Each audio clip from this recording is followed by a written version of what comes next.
నమస్కారం నేను మీ Ashok Kumar welcome to our channel ఇవాళ ఈనాడు కావచ్చు సాక్షి కావచ్చు దేశంలోని ప్రధాన పత్రికల్లో ముఖ్యంగా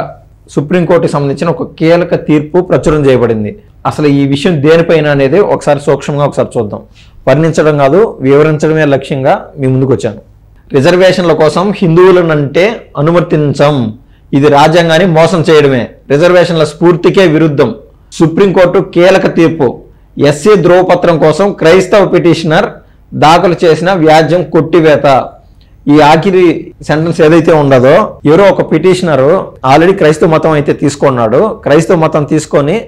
ఎస్సీ రిజర్వేషన్ కల్పించమని సుప్రీంకోర్టుని ఆశ్రయించగా వాళ్ళుండి అది కుదరదు అనేది ఈ మొత్తం సుప్రీంకోర్టు యొక్క ఉద్దేశాన్ని కీలకంగా ప్రచురణ చేశారు అదేందో ఒకసారి చూద్దాం వేరే మత విశ్వాసాలను అనుసరిస్తూ కేవలం రిజర్వేషన్ల ప్రయోజనాలను పొందడానికే తమను తాము హిందువులుగా పేర్కొనడాన్ని సుప్రీంకోర్టు తీవ్రంగా తప్పుపట్టింది ఇది రాజ్యాంగాన్ని మోసం చేయడమేనని పేర్కొంది క్రైస్తవ మతంలోకి మారిన ఓ మహిళ షెడ్యూల్డ్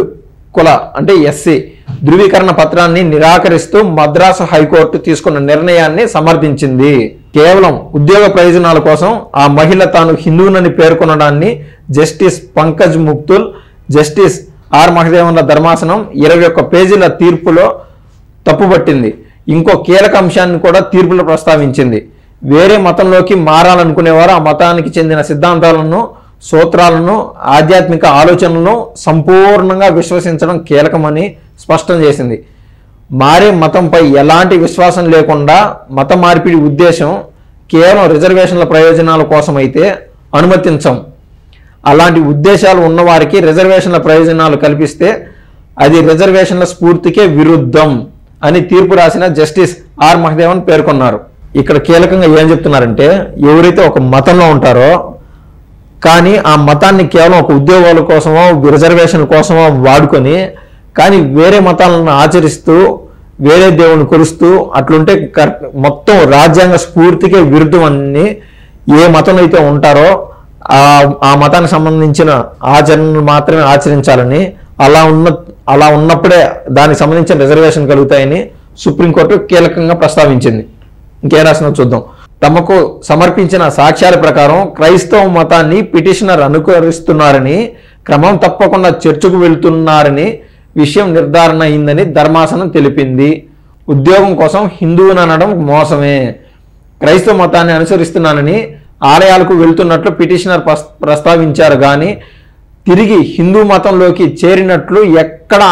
ఆధారాలు సమర్పించలేదని న్యాయస్థానం తెలిపింది ఇక్కడ ఏంటంటే ఎవరైతే ఈ పిటిషనర్ ఉన్నారో ఆ పిటిషనర్ ఒక హిందువు ఆవిడ ఏమని కోర్టుని ఆశ్రయించిందంటే తనని ఎస్సీగా గుర్తించి ఆ ధృవీకరణ పత్రాన్ని ఇవ్వాల్సిందిగా హైకోర్టు వరకు పోయింది మద్రాస్ హైకోర్టు వరకు అయితే ఈ మద్రాస్ హైకోర్టులో ఈవిడ అనుకున్నట్టు న్యాయం చేయలేకపోతున్నారని సుప్రీంకోర్టుని ఆశ్రయించింది సో సుప్రీంకోర్టు కీలకంగా కొన్ని విషయాలు ప్రస్తావించింది ఆ విషయాల్లో నేను సపోజ్ ఒక హిందువుని అనుకోండి నేను హిందువుల్లో ఎస్సీ అనుకోండి నాకు ఎస్సీ అనే రిజర్వేషన్ పత్రం అనేది నాకు ఇస్తారు కానీ నేనేం చేస్తున్నాను క్రైస్తవునిగా మారి ఇదంతా పేపర్ పైన ఉండదు నేను క్రైస్తవ మతాన్ని స్వీకరించినట్టు నేను ఫర్ ఎగ్జాంపుల్ క్రైస్తవ మతాన్ని తీసుకున్నప్పుడు నేను బీసీగా మారుతాను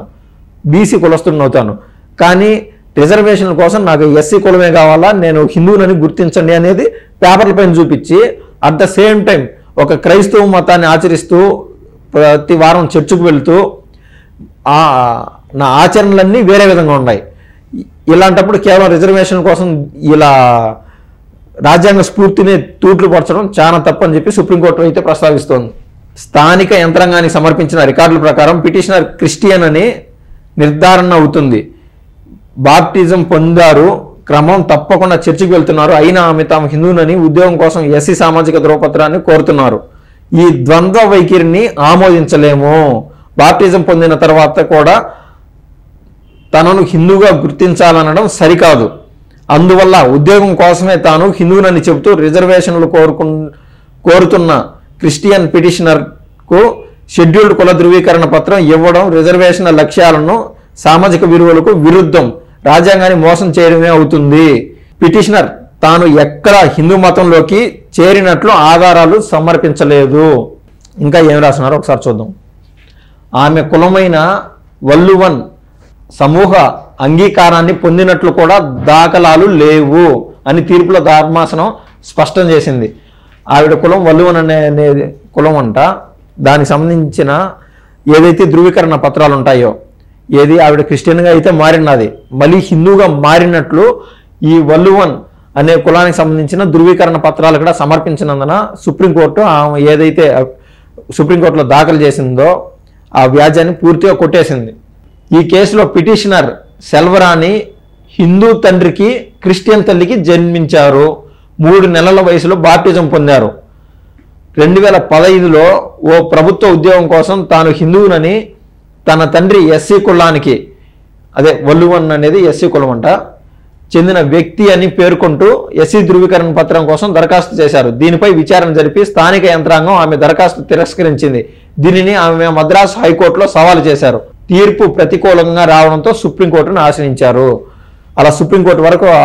ఆశ్రయించింది. ఎక్కడో మద్రాసులో, తమిళనాడులో జరిగినటువంటి చిన్న కేసు ఏదైతే ఆమె కోర్టును ఆశ్రయించిందో అది సుప్రీంకోర్టు వరకు వెళ్ళి సుప్రీంకోర్టు దేశం మొత్తానికి సంబంధించిన ఒక ఉన్నతమైన తీర్పు ఇచ్చింది. ఇది ఇవాల్టి వార్త. మరో వార్త మరోసారి మీ ముందుకు వస్తాను. నమస్కారం.